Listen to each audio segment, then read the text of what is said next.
plan Takal Takoul.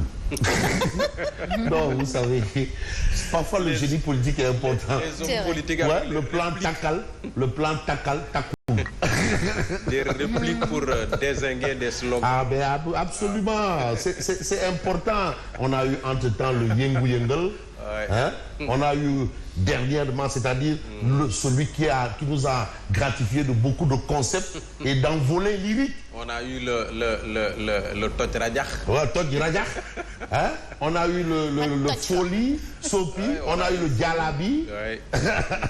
Non mais vraiment, on veut retourner dans ce Sénégal-là, là où la politique se faisait avec la tête, les concepts, les débats, les discussions, et puis il y avait vraiment de la matière grise. Et il y avait beaucoup d'humour. Ah mais bien sûr, parce que c'était juste la capacité de nuisance qui était au menu. Hein? C'était de grands débats. Des Sanlé, Abdourahim à l'Assemblée nationale. Ah, oui. Oh, c'était merveilleux. Ouais. Il n'y avait pas de brutalité. Non, la brutalité, elle était verbale mais élégante. Ça, c'est vrai. Ah oui. Ouais. Alors, ceci dit, on va encore rester dans les concepts et conceptualisation. Et là, on revient encore à Feu Sidi Ndiaye, qui avait lancé l'opération Gokri. Gokri. Il dit que non, ils ont avalé. On va par la gorge et puis ça va sortir. Ça, c'était dans le camp de André Gussem. C'est pour cela que Mbalo Diacham a du boulot. Hein? Ah oui. Ah oui. Non.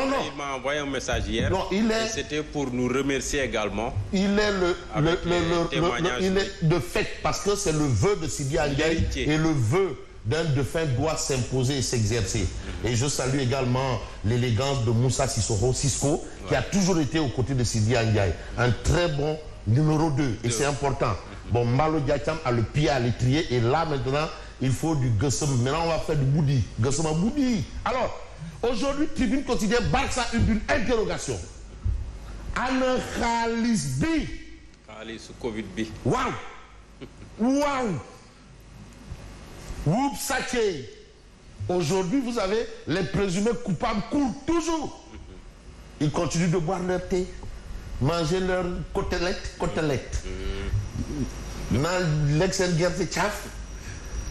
Et aujourd'hui, la question c'est et les milliards volés de la Covid. Mais il faut qu'on en parle. Ah ouais.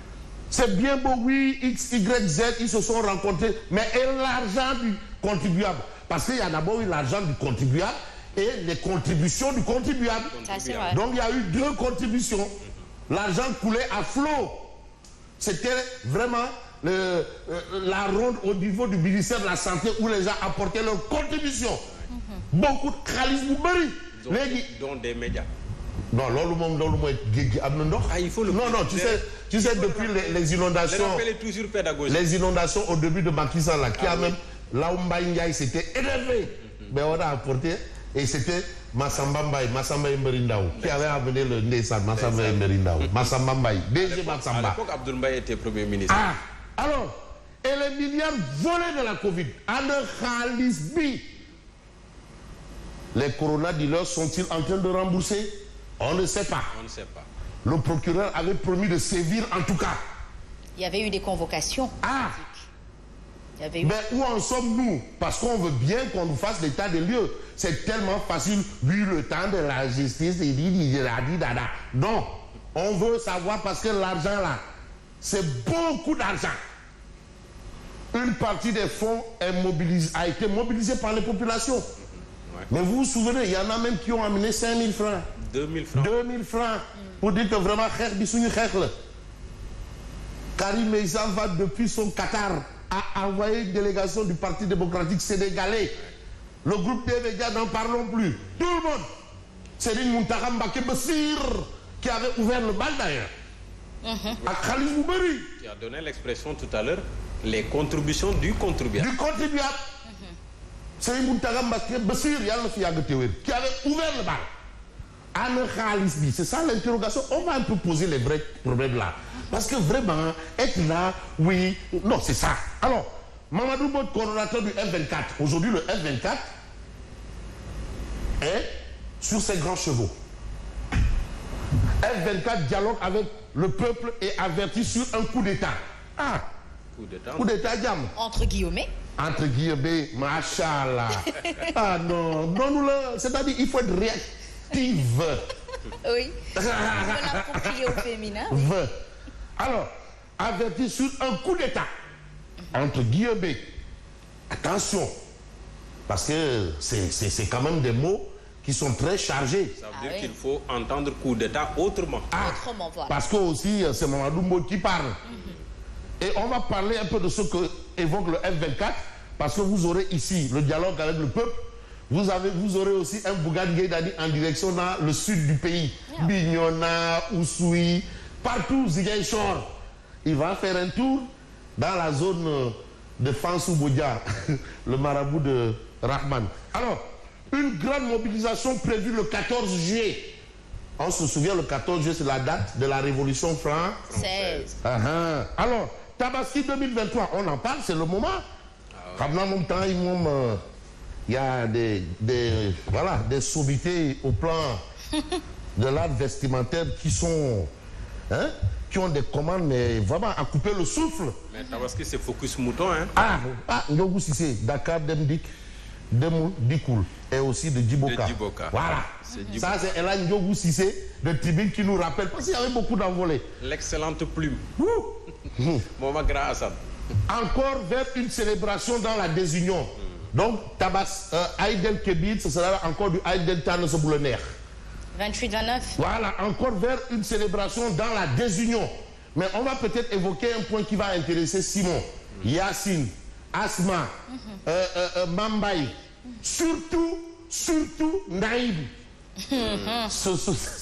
C'est la pluie. Parce que Naïm, sa toiture là, s'il ne la règle pas avant les premières pluies, wallahi, il sera sinistré. Non, sa toiture là, il a mis des bâches dessus pour éviter. Alors, des premières pluies attendues sur Dakar ces jours-ci. Attention. Il a plu même hier ou avant-hier? Ah oui, il y a eu une petite rosée. C'était une rosée. Oui. Et là, il va commencer à tomber des cordes. Ça va chauffer. Et c'est ce qui explique, justement, ce sont des précisions météorologiques. Alors, donc au-delà de cette actualité, là où on nous a dit que Tonton et Nat, ça y est, donc il y a attaque. Avec l'argent de Covid, Tonton et Nat, ça y est,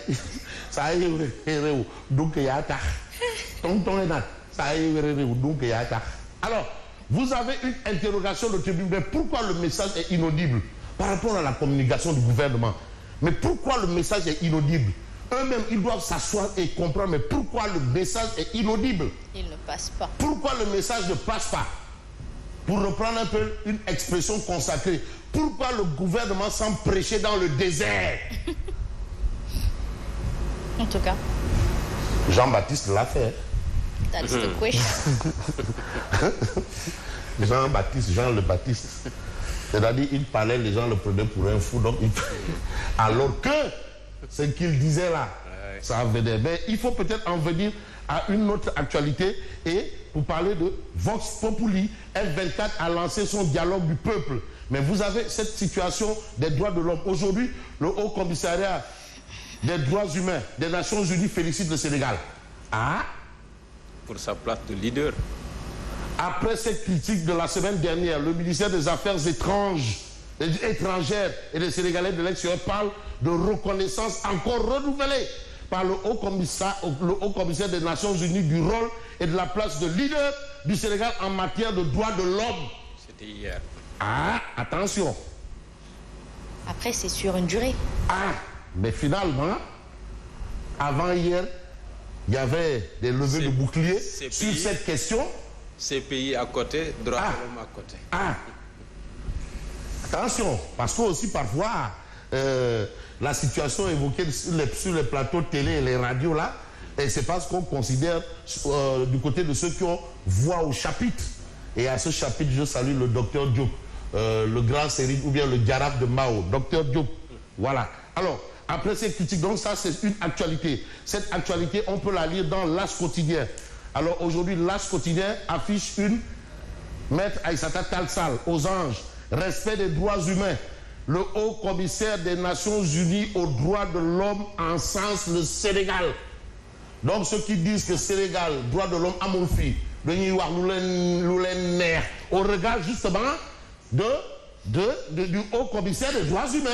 En tout cas, c'est son domaine. Ça rejoint le Dougou Tigui qui dit que c'est de la fanfaronnade. Non, mais il a même dit peu. Le Dougou Tigui, non, tu sais. Non, il faut, c'est-à-dire...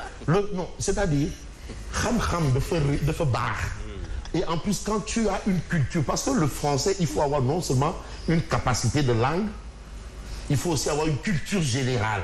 Parce que fanfaronnade, ça renvoie à fanfaron.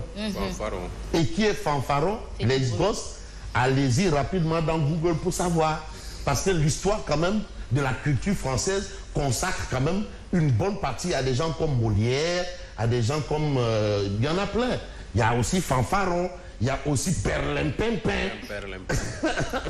Alors, Sidiki Kaba rabat le caquet de ces contempteurs.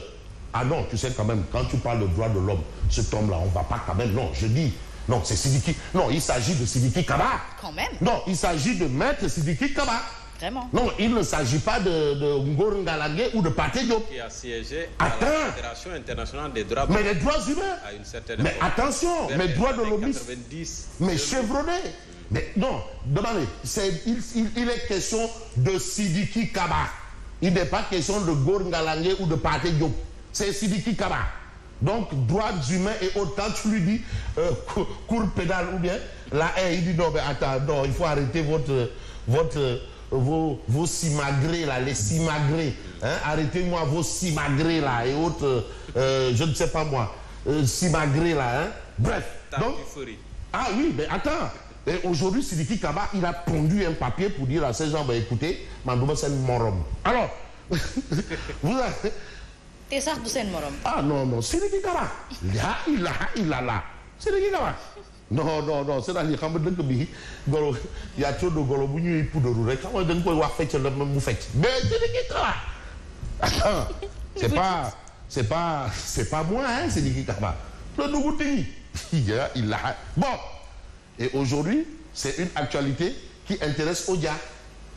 Vous avez d'un côté le bâtonnat et pour des droits de l'homme Sonko et les privations de liberté pour délit d'opinion. Vous avez ici Maître Clédor Cirelli, c'est avocat de conscience. Vous avez le parent Sabar, droits de l'homme, évité, Team Africa Jom, Gassama Amnesty, évité. Ils ne sont pas invités, ils sont évités. Et ceux qui sont invités, ils sont là. Vous avez le forum du justiciable de Babacar Ba. Son pas de danse là, il est majestueux. Vous avez Maître Aïssata Tal Salmon Mingitibir. Et vous avez le parent Maki, et il y en a qui jouent au sabar. Et ceux qui applaudissent, c'est bien entendu Ismaïla Badior Fall. Le jour de sabar là, c'est le Dougou Tigui. Ah, c'est le Dougou Tigui.